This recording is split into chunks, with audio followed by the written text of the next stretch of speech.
Well, Al, clearly the landing zones are not the problem here. I mean, this is perfect, isn't it? We're on drop zone. This is DZX. DZX. And over the road is LZZ, and LZS is over there. Is that way, north of the railway line. If what you're trying to do is land sort of 2,500-ish paratroopers together in one place, and also put with them on the other side of the road their kit, their anti-tank guns, their jeeps, their medicals, their ammunition, their supplies, their everything else. Yeah. Where else are you going to do it in the proximity of Arnhem? Well, it has to be here. This isn't landing on top of a radar base and stealing the radar like the Bruneval raid, like by Operation Biting. They're not doing that. They're landing a division in order to hold a city. Yeah. A division. It's a division. Best part of a division. They're landing 2 brigades here, and parachute brigades. They need their transport. They need their anti-tank guns. Yeah. If there's one thing parachute soldiers need, it's anti-tank guns, right? Yeah. As well as their light pack artillery, which is good for bit of counter battery stuff and counter mortar stuff. It's not also being 7-8 miles from your objective. That's not that big a drama. It's not as far as all that. And Normandy. Remember when we were in Normandy, when we went to the drop zone at Breville, when you look down on the drop zone there, it's a similar deal to this, right? Yeah, big open field. Great big open space, and for the pilots, what's really good is it's very well defined.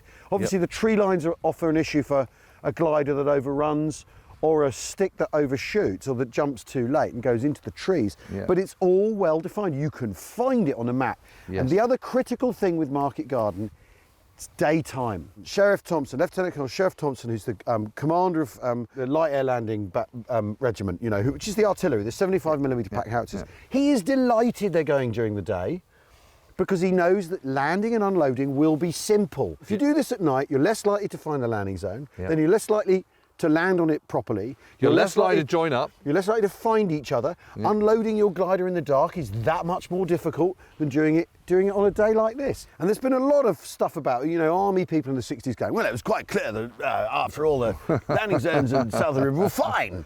And the thing is they're not. They're divided up into small fields. There's fencing everywhere. Yeah. And the RAF people who collaborated with the army, worked together with the army on choosing the drop zones and the landing zones.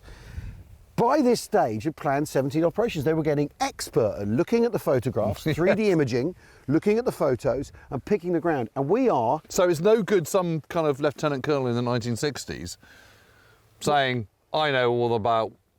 No, not really. Because they don't know everything. They don't know as much as the people at the time who'd already been Lawrence studying all this. Wright, who's the RAF guy, he goes to see Urquhart the week before, and Urquhart sat with a map on an easel, sort of going, these landing zones, they're a bit far, they're not ideal in terms of that we're going to be spread very thin, is what he says to Wright.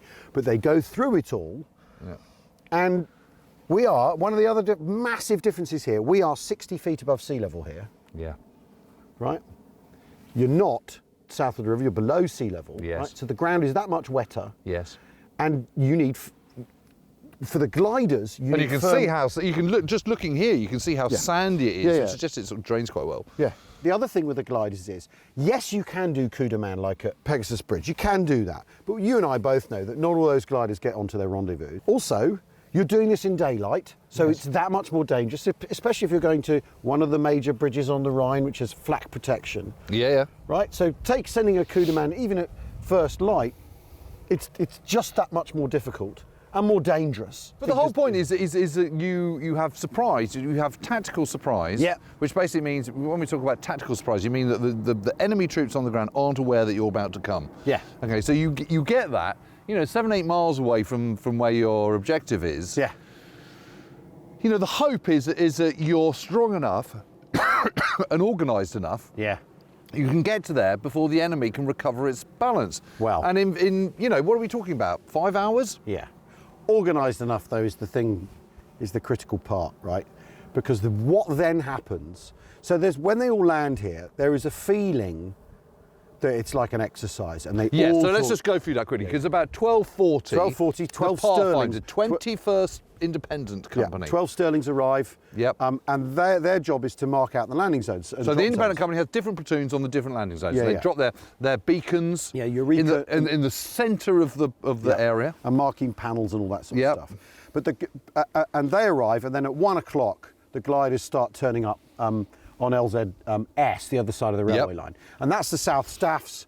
So minus A and C company, the South Staffs, it's B and D company. Yep. It's the headquarters platoon, it's a machine gun platoon, all that sort of stuff. They arrive. Yep. And then the Border Regiment, and then the KOSB. So basically, pretty much the whole of 1st Air Landing. That's the Air Landing Brigade. That's glider ball. Now, one of the known limitations of glider landings is you've got some pilots who are really, really good. Glider pilots who are really, really good, and then you got everyone else, right? Yeah. And if you want to land an air landing brigade in force, and these are big battalions, there's 750 men, 800 men in the battalions. Yeah. If you want to do that, what you tend to they're proper strength the battalions. way you run it is the good pilots go first, and you get everyone else to vector on them, right? So they go in and they pick the corner of the landing zone, they go and land in the corner, and everyone else comes in behind them. Now, you need a wide open space to do that. If you've got chopped up little fields, and their experience of Sicily is chopped up tiny fields with stone walls. Stone walls, absolutely hopeless. Yeah, and south of the river again, it's chopped up, reclaimed fields with fencing. What you want is a really big, wide open space where you can't miss it, and there's lots of space for those who go a little bit awry. So, it's what you do with that, how you then proceed, that is the critical part. Not the landing zones themselves. No, not it is what you do once you've landed. Once they've landed here, 3 things are set in motion, right? Go on then. And the 3 things that are set in motion are the air landing battalions. Their job is to protect these landing zones for the second lift, right? Which is the thing, again, that's Gavin with his hand tied behind his back. He's got to protect his landing zones rather than put the bulk of his force onto the bridge, right? Yes. So the air landing battalions, they have to now deploy to cover the landing zones. So the Border Regiment guys, they come down, they basically protect this side of the 1st Airborne area. Yeah, that is the job. Protecting the drop zones and landing zones is the job of the Air Landing Brigade. Yeah, and they protect the western side. The Border Regiment Battalion, 1st Battalion Border Regiment, they protect the western side. And one of the companies goes all the way down to the river to brickworks. It takes up position in a brickworks all the way down there, miles from here, right? And then they pick it out on a kind of line, right? The South Staffs go into sort of reserve because the rest of them are arriving. So where are they hanging out? Tomorrow. In kind of in the Wolf Heaser, round here, right? And then the KOSB, 7th Battalion. Heading up that way to the north. 7th Battalion, King's Own Scots Borders. They have to go out northwest, out to the Ginkle Heath to take that drop zone so they can hold it for tomorrow's landing. Yeah, of course. So immediately, you're going like this, and you're dissipating your force in a quite a big way. But to create a defensive posture for your offensive posture to get to the bridge, you've got the recce squadron, 4 troops of jeeps. The idea is that, and they're jeeps with K guns on. The idea is they're going to zoom off to the bridge. They're not really equipped. They're equipped to do that, but not get involved in any proper fighting. No, because they're just going to zip off in their jeeps, right? So. And then it's the 1st Parachute Brigade, their plan to go on 3 different routes. Gerald Lathbury's plan, which is a hangover from the Comet plan, which is the previous iteration of the Market Garden plan. They're going to go their separate ways and go try to get into Arnhem. And there's the rub, because I think the recce squadron thing is kind of like a roll of a dice, because it's not a serious punching force. No, it's not a serious coup de main thing, and it's a reconnaissance force. Yeah, it's 24 jeeps, but they run into trouble, right? Yep. They're ambushed, and we're going to go look at that. But it's the division of the force, the 3 parachute battalions, that they go off on their own separate. But wasn't it interesting when we were looking at the 504th Yeah. Parachute Infantry Regiment from 82nd Airborne Yeah. over at Nijmegen Way? They were told as soon as you land, just go. Yeah. Go. And so you have Jocko Thompson Yeah. and his 15 men, and Sergeant Tidd, attacking the road. Just boom. But they are landing right next. But they are landing right next to the bridge, so you can completely see the tactical sense. They in are, that. but is there a sense here that they're not getting on with it with quite the level of urgency they need, or do you think they are? It is all a bit slow, and that's got a lot to do with. I think it all goes off really easily, and they think it's like an exercise. One of the guys Well, because there's no one here, there's no enemy opposition, no shooting, it's all so easy that... Not to start with, there isn't. No, I know, but this is my point, but that gives them a full sense of security, doesn't it? Yeah. But, you know, you look at this... You think, what's not to like? You think, what's not to like once you get here on the ground? It's what you do after, and it's what they do after that I think is where the problems arise. Where the problems begin to creep in. And the thing is, because you know, at Gravel Bridge, they land right next to the bridge. You aren't doing that here. So you're probably thinking, well, the thing we need to do then is form our battalions up properly, get organised, and then we can punch into the town. It does really feel very, very problematic that you've got to not only hang on to these, you've then got to go and get another one, which is further away. I mean, I can't see any sense in that one. I think that is the. What's it called? Genkelheim. The Ginkle Heath. I can't see any point in the Ginkle Heath at all. No. I cannot mean, they're north of the railway line, so the idea is the axis is they're going to go in north of the rail. Fourth Parachute Brigade's sort of end game positions are that they're invested in the north of the town, which you would get to going down this way, down the Amsterdamsweg, arguably, right? Yeah, but you're all here. Yeah, I mean, there's some cart going before the horse there, right? Right. I just think, for me, you know, the race into the town is one thing. It's this dissipation of effort to defend tomorrow's drop zones. It's a really, really bad idea, isn't it? Because that's what 850 men times 3. Big battalions. That's just 2,500 men. Yep.